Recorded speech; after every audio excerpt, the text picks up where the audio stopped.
महाराष्ट्र की सियासत में पिछले 5 साल से जमकर तोड़फोड़ हुई। 2019 में जब विधानसभा चुनाव हुए तो एनडीए को जीत मिली थी।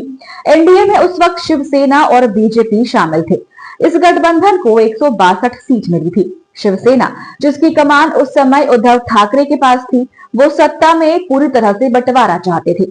साफ कह दिया था कि मंत्री तो आधे आधे चाहिए ही, सीएम पद भी 2.5 साल के लिए चाहिए।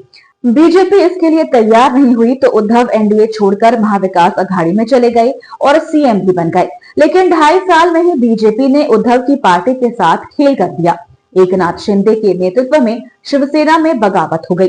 इस बगावत के चलते शिवसेना टूटी और उद्धव ठाकरे को ही उनकी पार्टी से निकाल दिया गया। क्योंकि चुनाव आयोग ने शिंदे गुट को असली शिवसेना मान लिया, उसे पार्टी का नाम और चुनाव चिन्ह सौंप दिया। एकनाथ शिंदे महाराष्ट्र के सीएम बने। वो बात अलग है कि सीएम पद 2.5 साल ही रहा, उसके बाद ये कुर्सी बीजेपी ने हथिया ली। हथियाने की बात हम इसलिए कर रहे हैं क्योंकि चुनाव बीजेपी ने शिंदे के नेतृत्व और उनके नाम पर लड़ा था। लेकिन जब सरकार बनी तो शिंदे को पीछे कर दिया और बीजेपी ने सत्ता संभाल ली। शिवसेना टूटी, उसके 1 साल बाद फिर एनसीपी में फूट पड़ी। शरद पवार के खिलाफ उनके ही भतीजे अजीत पवार ने बगावत कर दी और सरकार में डिप्टी सीएम बन गए। इस समय महाराष्ट्र में देवेंद्र फडणवीस के नेतृत्व में सरकार चल रही है और इस सरकार में शिंदे और अजीत दोनों ही डिप्टी सीएम हैं। लेकिन अब महाराष्ट्र में एक बड़े खेल की तैयारी चल रही है। दावा किया जा रहा है कि 2 बड़े उद्योगपति महाराष्ट्र की सियासत में बड़े खेल की तैयारी में हैं। तो क्या है ये पूरा मामला?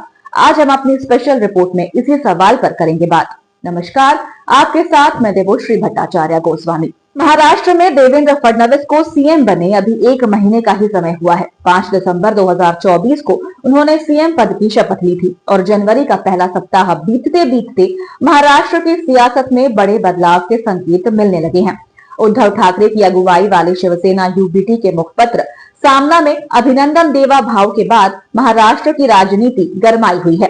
महाराष्ट्र में देवा भाव नाम का प्रयोग देवेंद्र फडणवीस के लिए किया जाता है। ऐसे में शिवसेना यूबीटी की तरफ से उनका अभिनंदन करना बड़े संकेत दे रहा है।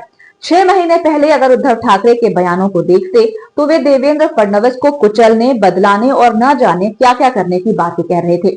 लेकिन 6 महीने में स्थिति पूरी तरह से बदल गई है। अब फडणवीस के अभिनंदन की बातें कर रहे हैं। इसके बाद इस बात की चर्चा शुरू हो गई है कि अगर राज्य में सब कुछ ठीक रहा तो एक बार फिर से बड़ा उलटफेर देखने को मिल सकता है। फडणवीस के सिर पर जहां महायुति की जीत का सेहरा बंधा है, तो अब विपक्षी दलों की तारीफ ने उनके आत्मविश्वास को दोगुना कर दिया है। उद्धव ठाकरे की तरफ से तारीफ और दूसरी तरफ एकनाथ शिंदे की तरफ से बीजेपी पर बनाए जा रहे लगातार दबाव के चलते भी बीजेपी अब विकल्प की तलाश कर रही है। ऐसे में उद्धव ठाकरे की शिवसेना बीजेपी का स्वाभाविक सहयोगी बन सकती है। लेकिन उद्धव ठाकरे ऐसा करेंगे, इस पर जरूर सवाल उठ रहे हैं। वैसे शिवसेना यूबीटी के मुखपत्र सामना में जिस तरह से उनकी तारीफ हुई, उसने सभी के कान खड़े कर दिए हैं। सवाल है, क्या अंदर खाने में कुछ चल रहा है? महाराष्ट्र की सियासत को समझने वाले लोग मान रहे हैं कि कुछ भी हो सकता है। कई संभावनाएं हैं। पहली संभावना तो ये ही बन रही है कि शिवसेना के तीनों गुट एक साथ आ सकते हैं, एकनाथ शिंदे, राज ठाकरे और उद्धव ठाकरे। वैसे ही सियासत के बारे में कहा जाता है कि यहाँ कोई स्थायी शत्रु और मित्र नहीं होता, बल्कि परिस्थितियां सब कुछ तय करती हैं। आने वाले दिनों में अगर इस तरह का कोई बड़ा घटनाक्रम हो जाए तो इससे इनकार नहीं किया जा सकता है।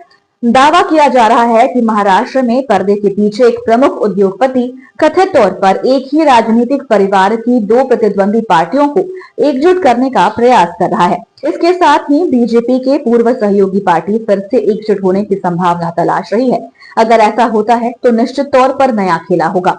ऐसी स्थिति में सरकार में शामिल एकनाथ शिंदे के लिए समस्या खड़ी हो सकती है, क्योंकि उनके पास बहुत ज्यादा विकल्प नहीं है। महाराष्ट्र विधानसभा चुनावों के बाद उद्धव ठाकरे और राज ठाकरे के साथ आने को लेकर भी चर्चा हो रही है। बीच में जब राज ठाकरे से उद्धव की पत्नी रश्मि ठाकरे मिली थी तो सवाल खड़ा हुआ कि भाभी होकर 2 भाइयों के टूटे रिश्तों के धागे को वो जोड़ पाएंगी। ठाकरे भाइयों को भी इस बात का एहसास हो गया है कि अलग अलग रहेंगे तो लगातार कमजोर पड़ते चले जाएंगे। वैसे भी कहा जा रहा है कि अगर बीएमसी की कमान भी ठाकरे परिवार के हाथ से चली गई तो फिर उनके लिए सियासत में टिकना मुश्किल हो जाएगा। बीएमसी का चुनाव मार्च में हो सकता है। ऐसे में ये माना जा रहा है कि शिवसेना यूबीटी और एमएनएस का विलय हो सकता है। चर्चा तो एकनाथ शिंदे को भी साथ में लाने की हो रही है। शिवसेना के दोनों गुटों का विलय भले ही नहीं हो, लेकिन अगर जरूरत पड़ती है तो बीएमसी की सत्ता के लिए जरूरी गठबंधन हो सकता है।